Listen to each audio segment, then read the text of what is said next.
ප්‍රේමය කියලා කියන්නේ හරි අපූර්ව දෙයක්. ඒකට නිර්වචනයක් දෙන්න පුළුවන් කෙනෙක් නැහැ. හැබැයි මම හිතන විදිහට මම විශ්වාස කරන විදිහට ප්‍රේමය කියලා කියන්නේ අයිති කර ගැනීම, තමන්ගේ කර ගැනීමට වඩා පරිත්‍යාග කිරීම, විඳදරා ගැනීම, විශ්වාස කිරීම. ඉතින් මේ ප්‍රේමයට තියෙන අපූර්වත්වය නිසා සාහිත්‍යයේ ප්‍රේමයට වෙන්ුනේ පුදුමාකාර ඉඩක්. ප්‍රේමය ගැන කතා කරනකොට ඒ ළඟින්ම යන දේ තමයි විරහව. ඉතින් ප්‍රේමයට වෙන්ුණු සාහිත්‍ය ඇතුලේ විරහවට වෙන්ුනේ විශාල ඉඩකඩක්. සිංහල ගීත කලාව ගත්තත් ඒ විදිහමයි. මම විශ්වාස කරනවා ලංකාවේ ලියවුණු ගීත වලින් වැඩි කොටසක් කියවිලා තියෙන විරහව ගැන කියලා. ඒ විරහව ගැන ලියවුණු ගීත අතරින් ඒ පොදු විරහව ගැන කියවෙන ප්‍රේමයේ විරහ වේදනාවට වඩා විරහවත් එක්ක හටගන්න තරහ, වෛරය, ක්‍රෝධය, ඊර්ෂ්‍යාව ගැඹුණු ගීතයක් මට හම්බෙනවා. මම මේ ගීතය ගැන කතා කරන්න තෝරගත්තේ අර පොදු ගීත ගොඩේ පොදු විරහ ගීත වලට මේ ගීතය මට වෙනස් කියලා දැනුණා. ගීතය රචනා කළේ සුනිල් ආර් ගමගේ මහත්මයා. සංගීතවත් කළේ සහ ගායනා කළේ විශාරද ගුණදාස කපුගේ ශෝධි. මම හිතනවා මේක තමයි සිංහල ගීත කලාවේ තියෙන ආත්මාර්ථකාමීම ගීතය කියලා. ගීතය මොකක්ද දන්නවද? ඔබ පෙම් කරන ඔබේ කුමාරී මටද ආදරේ කියා තිබේ. ඔබ පෙම් කරන ඔබේ කුමාරී. මුලින්ම කියන්න ඕනේ මේ සින්දුවේ තියෙන අරුත් රසයට මං විරුද්ධයි. මගේ පොදු මතලනු මම මේ ගීතේ අර්ථ රසයට කැමති නෑ.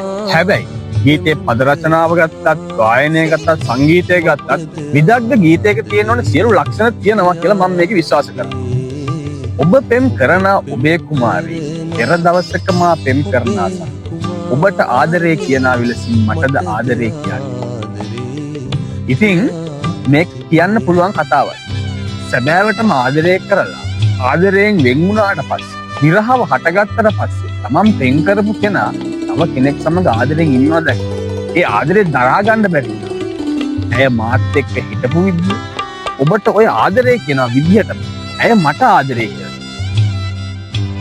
ගීතේ පටන් ගන්නකොටම ගීතයේ සමස්ත අර්ථය පිළිබඳව පුපුරලා යන විදිහට ගීපද රචකයා මේ ගීතේ ලියලා තියෙනවා. ගීතේ දෙවෙනි කොටස තුන්වෙනි කොටස යනකොට තමයි මේ තරහව, මේ වෛරය, මේ හටගෙන තියෙන ඊර්ෂ්‍යාව කොච්චරද කියලා ඉගෙන වෙරළේ සොඳුරු සැඳෑව රඟහල කෙලවර අඳුරු නිමේෂ අද ඔබ ළඟ ඔබ සනසාල නැහැ පෙර දවසක මාතුරුලට වීසින මටද ආදරේ කියන්නේ. මේ කොහෙද මේ තැන් මොනවද? ආදරයෙන් වැළුණු ප්‍රේමයෙන් බැඳුණු යුවලක් ලොවට හොරෙන් හුදකලා වෙන්න තෝරගන්න තැන්. එහෙම හුදකලා වෙන්නේ ඔවුන් අතර තියෙන ආදරය, ශෘංගාරය, ඔවුන් අතර අන්‍යෝන්‍ය වශයෙන් බෙදා හදා ගන්න දේවල්, විඳින්න දැනෙන දේවල් කොමාරු. එහෙම හිටපු, එහෙම ප්‍රේමයෙන් හිටපු යුවලක් මොනියම් වූ හේතුවකින් වෙන් වුණාට පස්සේ තමා සැමෑ ලෙස ප්‍රේම කළා නම් දැන් තමා සතු නොවුණ ඒ අන්සතු කෙනාට ඔය විදිහට කියන්න පුළුවන්. මම ඒකයි කිව්වේ මේ ගීතය තුල තියෙන්නේ විරහවේ වේදනාවට වඩා විරහවත් එක්ක ඇති වුණු කුපුරා යන වෛරය, ක්‍රෝධය, තරහව, ඊර්ෂ්‍යාව සේරම එක ගොඩකට දාලා ගත්තොත් ඒ ගොඩට දාලා ගරන් කියන්න පුළුවන් නිර්මාණයක් විදිහට මේ ගීතය මත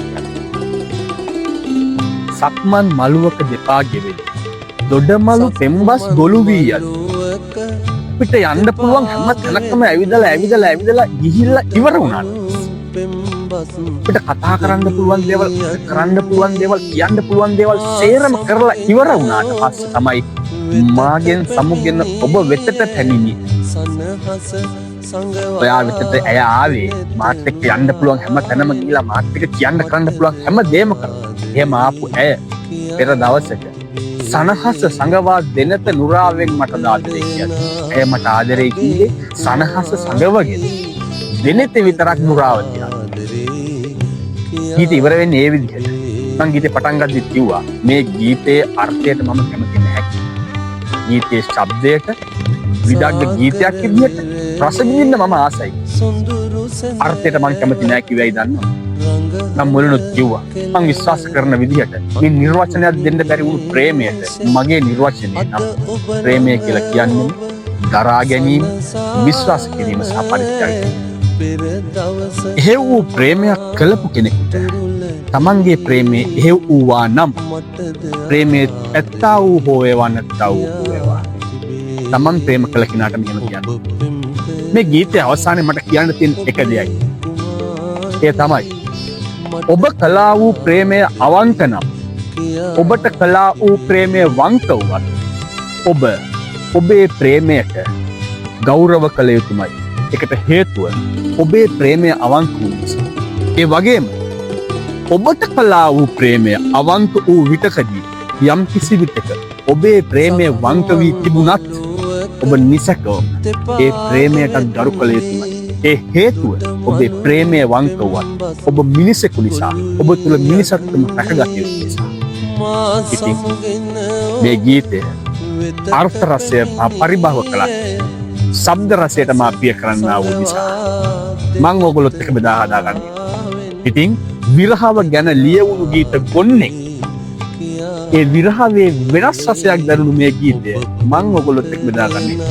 මට මේ සින්දුව ගැන හිතුනේ මේ විදිහට. ඒ සින්දුවත් එක්ක දැනෙන අර්ථයට දෙන්න පුළුවන් වුණු විග්‍රහය මම කැමති.